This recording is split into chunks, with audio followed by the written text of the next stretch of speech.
What do I need to be good at to be great at something? Hello, everyone. You are listening to She Leads with Carly. And in this show, we talk to the absolute best, brightest, and yes, badass leaders. Tap into where your natural curiosity takes you. Just making sure you're not your own roadblock. Even if you do fall, you're going to fall and you're going to learn. Together, let's build a DNA of what it takes to rise to the top and truly make an impact.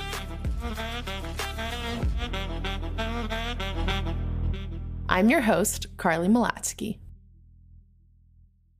Hello, everyone. I am super excited to welcome our guest today, Ossa Fisher. Ossa is the president of Aurora, a public company that provides self-driving technology for safe, accessible, and efficient transportation, with a market cap of close to $7 billion. Prior to Aurora, Ossa spent over 20 years at innovative technology companies in high-growth industries, serving in both strategic and operational functions. Most recently, she served as president and COO of Istation, a leading education technology provider serving millions of students across the United States. Prior to Istation, Ossa served as senior vice president of strategy and analytics at the dominant dating company Match Group, known for such brands as Match.com and Tinder. In addition, she spent almost a decade at global consulting firm Bain Co, ultimately serving as a partner in the technology, media, and telecom practice. She began her career as an investment banking analyst at Goldman Sachs. Ossa also serves on the board of directors for Instructure, a public edtech company serving over 30 million users, and Hometown Ticketing, a digital ticketing company. Ossa is a member of the Yale Alumni Association Board of Governors and has a bachelor's in economics from Yale University, an MBA from Stanford Graduate School of Business, and a master's in education from Stanford Graduate School of Education. She holds both Swedish and American citizenship and is fluent in both Swedish and English, and she's also married with 2 teenage daughters. Ossa, I'm so excited. Welcome to the podcast. It's such a pleasure to have you. Thank you. Thanks for having me. I'm excited to be here. Of course, of course. So first, set the scene. Are you based in Dallas, or where are you right now? Where are you based typically? Yes, right now I am in Dallas, Texas. Okay, amazing. So Ossa, I'm so excited for this. And as you know, what I love to do is go all the way to the beginning. And you especially have a compelling childhood because I know you moved from Sweden to the States, I think when you were about 4 years old. So first, tell me about your childhood. Tell me about that, maybe that transition to the States, and ultimately, what type of kid were you? Yeah. So I was born Ossa Gunilla Fredriksson, about as Swedish of a name as you can get. And my parents changed my name to Ossa when we moved to Sweden moved to America at the age of 4 for me. My sister was 6. And the reason we moved is because my dad, he has a PhD in telecommunications, and he was recruited into what's now very widely known as Silicon Valley, and ultimately caught the entrepreneurship bug, as one does in Northern California, and started his own company. And so he ran a company as founder and CEO for 20 years, which really then inspired me in many ways, just the power that technology has to change the world, the power that business has to really deliver value. And of course, that startup journey, because it's not all up and to the right. And so just witnessing really my parents go through that entire journey over those decades together shaped a lot of how I look at the world today. Yeah, absolutely. So as a kid, did you love school? Ultimately, you went to Yale, right? Not a bad school at all. I imagine that translated to being a really excellent student, but did you like school? Yes, I've often said that if school paid the bills, I would be a forever student. I've always enjoyed learning and really looked forward, honestly, to the start of the school year every single year. Oh, I love that. What were some of your favorite subjects back then? In elementary school, I really enjoyed math. I think that was one of my highlights. English, I've always enjoyed reading, and then I also oddly like the arts. I really like the multidisciplinary nature of elementary school. Okay, I love that. As you got older and as you started to maybe gain a bit of clarity of this is where I could see myself. Did your dad influence you in terms of I should be, my own boss, my own founder one day? Did you ever have that thought? I don't know if they pushed us in that direction. I think definitely being from Sweden and an immigrant mindset, had I wanted to major in philosophy or psychology, I'm not sure they would have paid the tuition. So it was very clear, from a young age that it was going to be business or engineering. And at Yale, which I felt very lucky and honored to get into and attend, business is really translated into economics from a liberal arts perspective. And engineering at the time was computer science. And so my freshman year, I took electives in both and enjoyed both, but definitely was drawn to economics because of that multidisciplinary nature, right? It's history, it's math, it's sociology, it's anthropology, it's statistics. It's really so many things in one that I just kept kind of clawing at it and learning more and realizing that's where my passion was. Yeah. And Ossa, I'm so curious because especially at Stanford, right? And that's what I can essentially use my experience from. It's very common to be around students who are going down the common path, right? Whether that's consulting, that's banking, maybe go work as a software engineer at a big tech company. And so you ultimately went down one of those routes in terms of banking.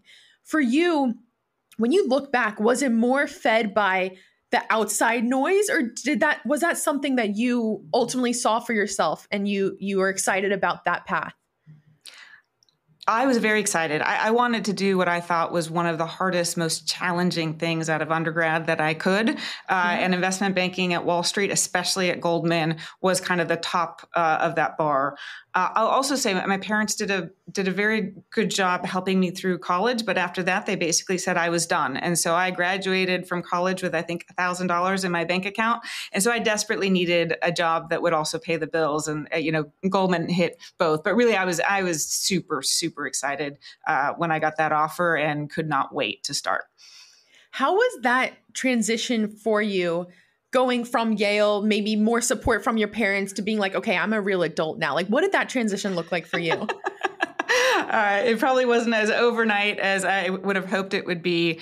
But, this was Goldman back during what I would call the first tech bubble. I joined Goldman in 1999. And within weeks of finishing my training program, I was put on the road doing a roadshow for our first IPO and really traveled the world for that and did everything, the Liar's Poker book shares, from sleeping under my desk to up all hours and doing deals that ended up on the front page of the Wall Street Journal. And so it was everything that I'd hoped for it to be and more. And really what I remember most is the intensity of it and just the sheer learning. I learned so much during that stage in my life. It was really like a second college education in many ways.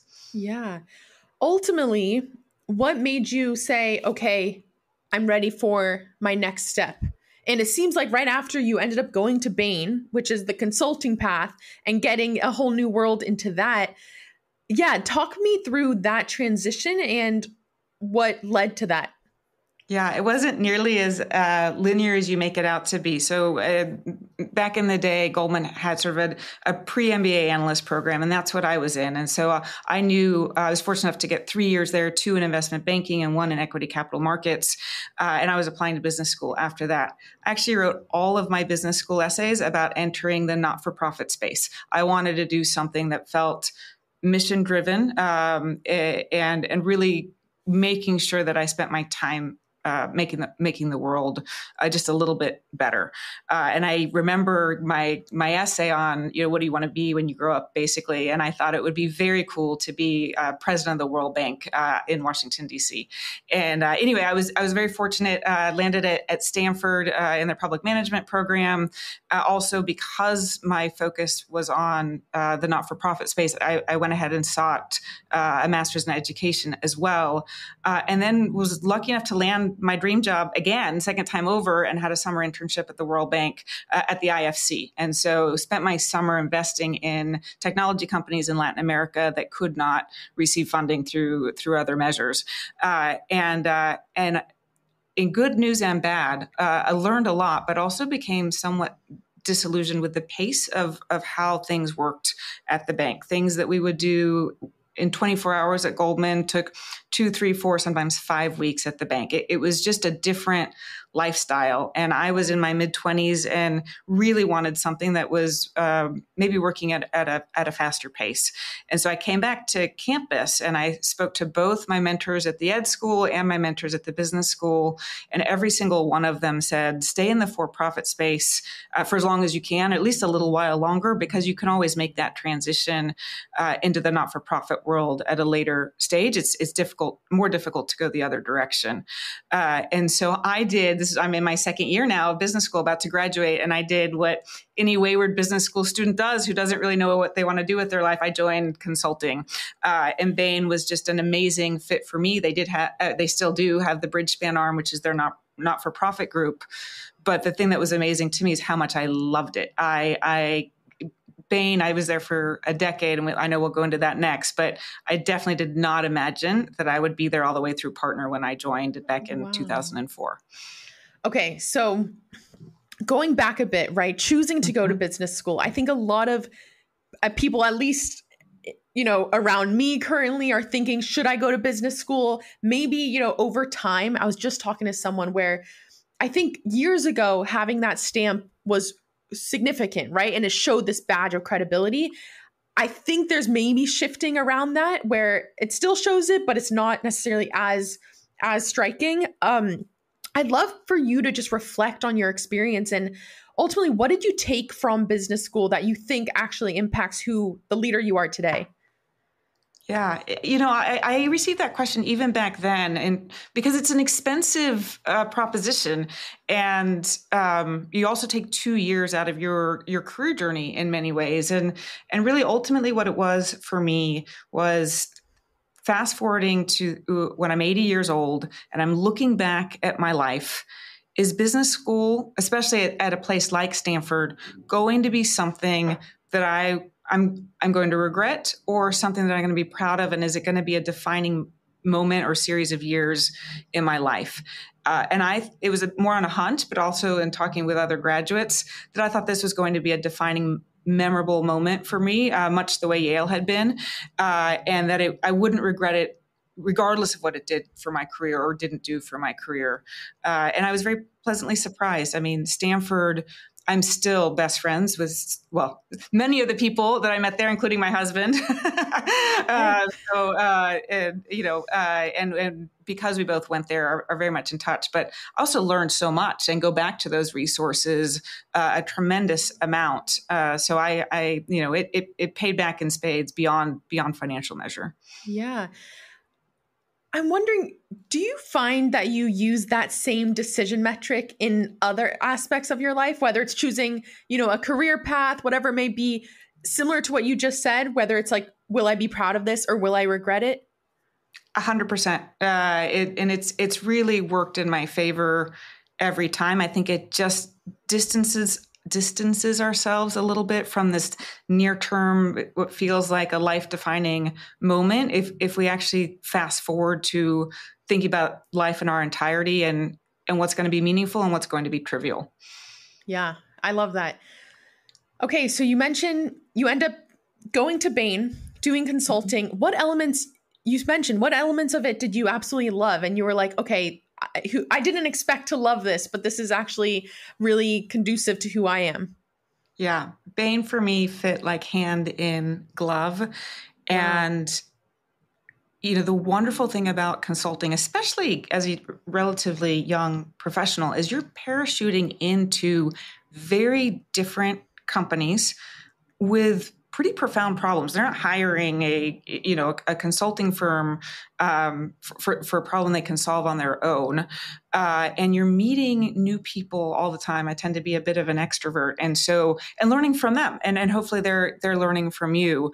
And there's a market problem solving part, at least of the Bain projects I worked on. I worked on a lot of strategy projects and a lot of go-to-market projects. And the customer, your clients, Microsoft, AT&T, Dell, Hewlett-Packard, Metro PCS, even did some consumer products stuff with Kraft Foods and Albertsons, the grocery store. And so there was such a wide myriad of things to tackle that I never got bored. And I think the other thing that Bain had, and this is something that I really look for in every position I've taken on since, is a fantastic culture. Like, Bain knew that people were its business, its product, and did such a good job with the care and feeding of me as an individual, and I in turn, stayed a whole decade, made it all the way to second year partner until I finally felt like maybe I'd graduated. And that path to second year partner, did that require self-advocacy, right? Did that require being like, I deserve this? Or how did that ultimately look like for you?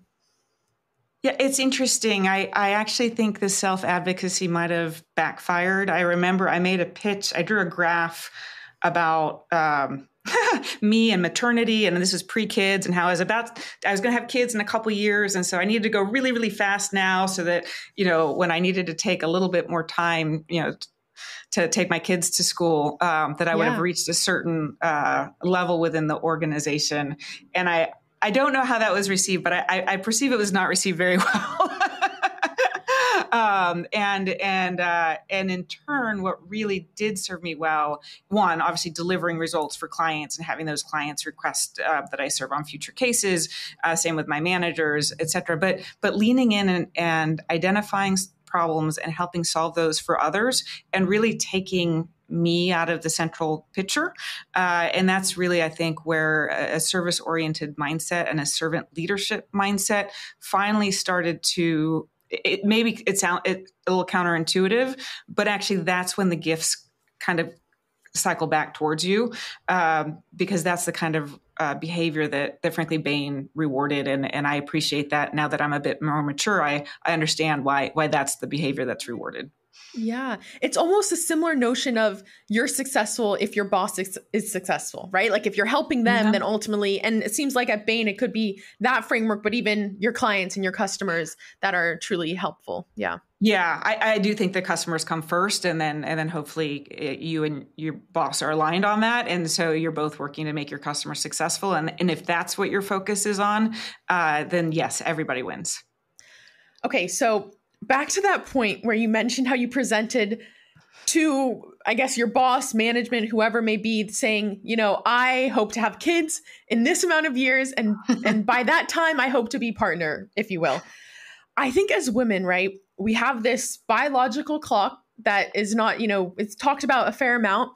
I'd love to know now that, as I said, you're a mother to 2 daughters, looking back, did you have a lot of angst around that? Like, was that something that consumed you? And now, given where you are, was that appropriate amount of angst? Like, how do you view it now? Now I find it silly, but yes, lots of angst. I always knew I wanted to be a mother, always. And I grew up in a wonderful family, and I cherish my own parents, still do. But the real question was when. And as a funny aside, my husband and I had been married a few years. I was at Bain and he was working. We were in San Francisco and really enjoying our lives. And we went to his brother's college graduation, and that's a time of reflection in terms of what's next. And so we were talking about what's next. And naturally, it's children after you've been married a couple of years, but we weren't ready for that. We knew it would change our lives forever. And so we decided to go to Singapore instead. And Bain was amazing and facilitated that. And I worked out of Singapore on an awesome project, and he was able to work from Singapore with his company as well.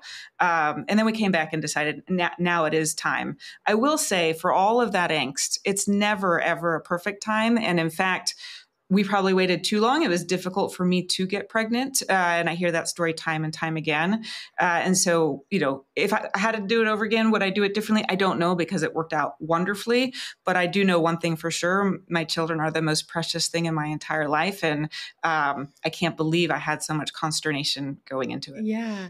And it seems like, and I've heard this before too. I think it's hard to hear it, but actually believe it, which is you're never really ready, right? Like at the end of the day, you could hope to be a partner, hope to be able to have more freedom with work, but it seems like you just do it and you work from it after the fact. Absolutely. Yeah. Okay. And there's never a perfect time and it's never easy. And I do think young motherhood for a professional is probably one of the most difficult chapters that anyone needs to navigate, but it is so well worth it. And now that I do have two teenage daughters who are, thriving and so much more independent than they ever could have been at the ages of 2 and 3. I see that as, one of those amazing chapters too, that I also will talk about gladly on, when I'm 80 years old. I love it. So before we get to Match Group, which I'm really excited about what attracted you, I want to know, how was that transition from becoming, almost an IC to a partner level and ultimately managing a team, managing people? Like what was almost natural to you and what required a great learning curve in that transition? Yeah. I still remember this feedback and I see the transition all the time in more junior professionals. So when you're very new at a company, an individual contributor, you're kind of looking up at the executive team as like a them, like they're doing stuff. Maybe I hear from them occasionally. I think they're probably pretty good at their job over there, but them are doing that. And I, me, am doing this. And somewhere along the line, you become part of the leadership team. It becomes a we're doing this. We're making this decision. We the company, are leaning this way.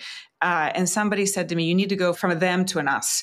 And I don't remember exactly when in my Bain career it happened, but it wasn't that far in. It was maybe 3-4 years in, where you actually start feeling like you're part of the leadership team and responsible for communicating the decisions of the organization and taking it upon yourself that if you don't understand why a business decision was made, you actually have to figure it out so that you can communicate to, the newer members of the team. That mental shift was probably the biggest one. And if I hadn't made it, I'm not sure I would have made it that long at Bain. Wow. I love that. I love that piece of advice. What do you say though to people who, like, how dependent is it on the culture of the company, right? Where maybe executives, at the end of the day, they do have this divide and they feel like they are, they, them rather than we, us. Or do you think that's a fault of leadership? I think you have to take responsibility for your own journey. So for me personally, which is what I can speak to, it was my own mental blockers that was preventing me from seeing the world from a leadership perspective and seeing myself as more as a recipient of those decisions than a part of them. But certainly if you feel like you have voiced concerns or disagreements with the leadership and they have ignored or not heard it, I mean, I would give it a couple times. I wouldn't do it on my first one, but then you might not be at the right company, right? Like that's part of voting with your feet. Absolutely. And it seems like that piece of advice, if anything, it is the mental shift because it's almost how you show up in a meeting or with the team. And that ultimately changes, the performance even probably. So, okay. I love that. So what made you choose to leave Bain and go, join Match Group? Yeah. So one, I'm pretty goal oriented, and I did definitely have a goal to hit partner. It happened actually, as even for what I said earlier, faster than I would have expected. I was promoted at a relatively young age. And the more senior I got, actually, the more removed I got from the actual problem solving. They leave that to, more managers and things like that. And I love solving problems. It's a different kind of problem solving as a partner, by the way. But I also felt like 10 years at any institution is a really long time. And I wanted to put, my money where my mouth was. Like here I am giving all these executives, even CEOs, advice. Maybe I should give try it myself. So I think it was really that transition of wanting to step out of the consultancy recommender role into somebody who actually operates and executes. Okay. And Match Group specifically, did they approach you? Or is that an industry that you were like, I'm fascinated by this? Or what ultimately led you there? Yeah. So I remember this conversation really well. My husband and I have a ranch out in rural Texas. It's about a 2-hour drive. And I was talking to him about like, I think my time at Bain feels like I'm ready for the next thing. And he was like, don't you dare trade Bain for a hypothetical. They have been so amazing and good for you. 3 offices, San Francisco to Singapore, back to San Francisco, Dallas again, a pretty fast promotion ladder, and then just lots of amazing, project opportunities. So he was like, slow your roll. And I said, well, I've been thinking about it a lot. And he's like, well, okay, well, what then would give you energy? And the first thing that was really important to me was a mission-driven company, one that is trying to make the world a better place. Match, by the way, helps people fall in love. What better mission can you have than that? Second, I wanted it to be a smaller organization. And in my mind, that was a sub $5 billion market cap, only because I had seen the speed at which decisions are made. And I found a direct correlation between the size of the organization and speed of decision making. So smaller organization. I absolutely wanted it to be tech enabled. Everything from my childhood to most of my projects, not all of them, had really been for tech companies. And I saw just the inflection point that technology could create. And I wanted it, I needed to be Dallas based. We were in Dallas, we were raising children in Dallas. And many people don't know this, but Match Group is actually headquartered in Dallas. They're about 10 minutes from my house. And they've moved since then. They're still in Dallas, but I saw the logo, every morning on my commute. And long story short, my husband's high school friend was a chief product officer in the Paris office. And I sent her my resume and said, would Match be interested in speaking with someone with my profile? It got forwarded. I met the CEO, Mandy Ginsburg. We're still really good friends to this day. We're actually in the same YPO chapter. She took my phone call, a meeting, and I pitched her the way I would pitch a Bain potential client on like, have you thought about this, a customer segmentation strategy? Have you thought about this from a marketing perspective? And anyway, the conversation just, continued for several weeks, maybe even months. And then ultimately, they made an offer of Senior Vice President of Strategy and Analytics, which I actually think is a really aptly named role for, what I like to do and what I'm good at. And in those conversations with Mandy, what were the telling signs for you to be like, oh, this reaches my expectation, or this continues to be something I do want to join, versus, how do you almost tell from the initial conversations to being like, I do want to work at this company, if that makes sense? Yeah. I think at the time, and again, this is, well over a decade ago now. So my thinking's probably even enhanced since then. Yeah. But you do get a chance to meet most of the leadership team when you're interviewing. And I felt that my skill set was complementary and not redundant with everyone I met. And yet I use that term complementary because they had skills that I didn't have. So I would learn and benefit from them too. And it just felt like we would all reinforce each other. And I remember when I left Bain, which was a very difficult thing to do. I still feel like I grew up there and I'm such good friends with so many people there. But I remember saying when I left, I was like, I think Match needs me. Like I think I can actually make a real difference. And I still feel that way today in terms of the new organizations that I picked. It's kind of symbiotic, if you will. Yeah. Oh, so I'm so curious, as you talk about your experience, and ultimately we'll get to, Aurora, even COO at Istation, I want to know, you mentioned you're goal-oriented. What does that look like for you? Is that something, tangibly that you do? Or is it more of like, it's something in your mental map that you build? So I think it was actually Bain that did a training on this, but, we used a lot of spreadsheets back then, and they had us write in a spreadsheet, 1 month, 1 year, 5 year, 10 year, 50-year goals. And I still have that, and I reflect on it every now and again.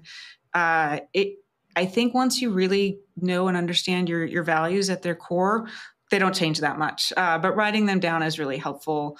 And then my husband and I, I mentioned we met in business school, but we got married on New Year's Eve. And New Year's Eve is one of those really opportune times for reflection. And so every year we go away for New Year's Eve to celebrate our anniversary, but we do kind of a goal reset or setting at that time too. We've now been married, I think coming up on 19 years. So we've done a number of those. And that's the other thing. You realize that values and goals, especially if you make them, you set them at the right level and not this artificial, like, oh, I want to get promoted from, manager to director. That's kind of a silly goal in my mind, in my now wise old age. Yeah. But I really want to make an impact on the people I work with. I really want to raise a family that's loving and trusting. If you set that type of goal, they're relatively immutable, and then you're really just optimizing on the margins. Do you remember what your 10-year goal was while at Bain? Oh, I'm sure it was partner. I'm sure it was. Yeah. Okay. So back then, it just shows, if anything, the transition, right? Because back then it probably was the role, and now it's almost transitioned to true values or impact, like you mentioned, which is so fascinating. Yeah. That's awesome. For sure. And so that is an evolution for me. Yeah. How was that transition going from consulting, right, which is probably not, hands dirty in tech per se, to then being SVP strategy analytics? Like, what did that transition look like for you? What was the most shocking? Yeah, it was fun. And it was actually one of the best and softest transitions I would say I could imagine, because I still had strategy in my title, which was something that I've been doing for a decade. And then the analytics function was pretty cool because I was responsible for the media spend and ROI, and we spent over $100 million in marketing back then. So that was a real role with a real responsibility. And then the team structure is a little bit different in corporate America than in consulting as well. And so I think I got a slightly different lens on what it means to manage the same team for multiple years, as opposed to a rotating team across a project. But honestly, part of the reason I left after a couple years was because I really wanted to get the strategy title out of my role to a true operating experience. And that transition at Match was great to do that, but it also earned me what I would call the street cred to take on a true operating role. That's a good segue to ultimately going to Istation in a COO capacity. I actually entered as CMO, Chief Marketing Officer, and did that for a year. And they were very pleased. We were well known within Texas, but not outside of it. And they asked me, based on my background and the fact that I had done a fair amount of breadth, if I could take on product development. And I led an agile transformation, which is something that consultants do all the time for our product and engineering teams. But because that was so seamless, product and engineering ended up reporting to me. And that's when I got deputy CO and then CO, and then ultimately actually got sales and HR, and all of the functions ended up ultimately reporting to me by the time I left. And so I think that goes back to, our earlier conversation about seeing a need, leaning in, helping other people. And then, if it all works, you get handed more work. Absolutely. Yeah. So seeing that transition at this stage in your career, you've reached, in my mind, right, like potentially the pinnacle, C-suite exec at a big company. How were you feeling like, were you fulfilled, or did you still say, I want to reach this, I still see this in 5 to 10 years? How were you thinking of your career at that point? I was very, very happy at Istation, and it did we talked about those things I was looking for when I left Bain. It was incredibly mission driven. I know the product that we delivered added tremendous value to so many children. It was in Dallas. It was small. It was really everything that I had hoped for. I think a few things. I got a little restless. I was there for, I think, 8 years. And just like I got a little restless at Bain, after a decade, I wanted to try something new. But I wasn't actually looking when I got the call from Aurora. I wasn't looking at Aurora. I didn't call them. They called me, I should say. Wow. But they called me at the right time. I was definitely thinking that maybe I should make a jump into something new, just for the sake of mixing it up.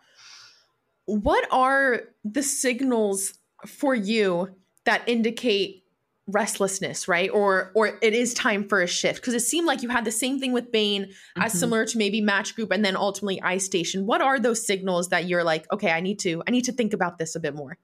Yeah, I've thought about it a lot because I don't want to move just because I'm restless. And I actually think that restlessness creeps up at around year 3. And it might be a little bit if you think about high school and things like that. Freshman year is all new and you're starry-eyed and you're learning and everything is new. Sophomore year, you're kind of gaining expertise and people, begin to trust you and lean on you. By junior, you're taking on real leadership positions, in high school, et cetera. And by senior, you're kind of looking at your next thing. What I think about great organizations is they see this within people. And so within Bain, I was able to take on new roles, different responsibilities, new projects. And so the job did continue to change. I think, again, with slightly diminishing returns. And then same thing with Istation. I went from marketing to product development to, lots of these different functions. And so, but at some point, there just isn't that much more runway unless you're into big mergers and acquisitions and that sort of thing, and that wasn't happening at either Bain or Istation. And so I think those are kind of the hallmarks I look at, but it is something I think about because I don't know that I have a good answer on that. Yeah. It sounds so simple as you explained it, but I really, really love that framework of even high school, right? Freshman year, sophomore year, like it seems that makes a lot of sense even in the professional world. So I love that. And it seems like as you quote graduate after 4 years, it then becomes a matter of, are there still room for growth and, new opportunities, new projects? And if not, maybe that's a sign for you to leave. I think that's right. But I reserve the right to change my mind because it's something I don't know that I've totally figured out. And the last thing, I see people jumping jobs a lot these days. And I think jumping just because you're restless probably isn't right either. Yeah. Yep. Because that's true. Because also, I think over the years, what has changed is 4 years at a job is now 2 years at a job, right? Like now it's almost normal to see people leave after 2 years and find their next thing. But maybe I don't know. There's pros and cons to that, but it's super interesting. Yeah. Yeah. I was reading an article just the other day that it says it takes about 2 years to truly form trust between individuals. And I thought that was an interesting statistic. I don't know if that's true or not. I feel like sometimes you begin to trust people within minutes. But I thought it was an interesting stat that if you take a broad population of strangers, it takes 2 years before they begin to trust each other. Yeah. Yeah. So let's talk about Aurora. As I said, you're the president. First, what is Aurora? What do you guys do? And then let's go from there. Yeah. Aurora is making the technology that helps cars and trucks drive themselves. So we're excited. Our mission is to bring the benefits of self-driving to the world safely, quickly, and broadly. One thing on that I want to mention is you mentioned how what was super exciting about Match Group even is that inflection point and staying in tech. And it seems like, right, Aurora, what you guys are building is ultimately at its core a true inflection point. Was that something that came into consideration? And how important was that for you in joining your next company? 100%. I mean, they seem like they're unrelated industries in a way, but when I joined Match, which I think was back in 2012, 2013, that was before dating apps were ubiquitous. Tinder had just been incubated within Match. And so it went from being a technology that I fundamentally believe could transform the way we live our lives to being just that, right? Now I think 50% of relationships start online. I then moved into education technology, again, believing that this technology could profoundly change the way we learn. And that was pre-COVID. Then COVID hit and we hit this massive inflection point where every student experienced ed tech, for better or worse, but certainly we could see the power of technology and education in a way that wasn't visible in the 20 teens. Or the early teens, and now with self-driving, it's one of those technologies that I'm convinced we're certainly convinced we're closer than ever is a when and not an if, and so I look forward to seeing this inflection point as well. It seems like if someone wants to quote live in the future and see what that looks like, I think they need to be around you. It seems like you have a really great ability to project where we're going towards, which is it's super compelling. So. Tell me a little bit about your role. What does it mean to be president of a public company that's worth close to $7 billion? Tell me about your day-to-day. What does that look like? Yeah. So there's several functions that do roll into me just for context. So marketing and communications, government relations, all of our commercial operations, which means our trucking operations on the road here in Texas. And right now, human resources and legal start rolling into me, as well as our business development or sales team. So a lot of functions that roll into me. And I think one of the reasons Chris and team like me is because I did have experience running all of those functions previously. So while the industry was new to me, the functions were not. And there's a ton of pattern overlap, if you will, and when it comes to leadership and managing teams. Yeah. You mentioned all of these different industries. First, dating, education, and now self-driving technology. These are very different in many ways. What does learning look like for you? I think it's a great question. I get asked that all the time. I think Bain taught me well, because you could get a call Sunday at 7 and on Monday morning be in front of a client that they have very little knowledge of. And so I learned very quickly. I love to read, right? And so read everything that's publicly available. Everything's maybe an overstatement, but certainly anything the company has put out, press releases, 10Ks, public filings, anything that's online, podcasts, speaking engagements, et cetera. That takes time, but it doesn't take that much time if you look at company published documents. Then there's industry published documents. So these are the broader podcasts, books, experts, et cetera. And so there's a lot of independent reading, weekends and nights spent doing that. And I still do it. I'm, almost 2 years in now at Aurora, not quite. And I'm still finding new podcasts and new things to read all the time on the industry.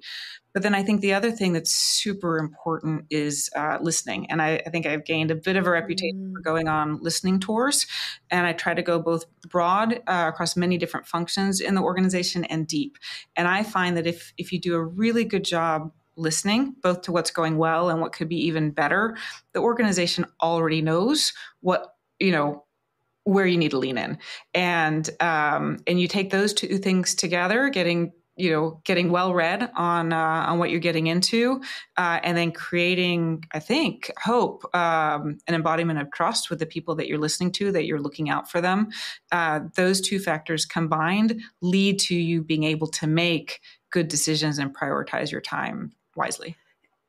And you mentioned listening tour. Is that a thing, or is that something that you created? I don't know. I've been using it for so long that I don't know where it came from. I think for me, it started when I was at Istation, because I went from marketing and then I had to lean into product and engineering as my next step. And how do you do that with any sort of credibility? And I remember I got a real compliment from one of the engineers back in the day. He's like, I really like talking with you because I really only need to tell you once, and I can tell you've heard it, and I don't need to repeat it. And so I do.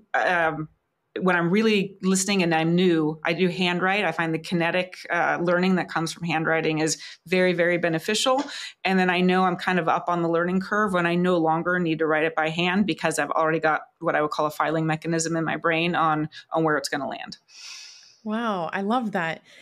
I want to know more. What does the dynamic look like from president to C-suite executives? What is that dynamic? How do you work together? How does that come into play?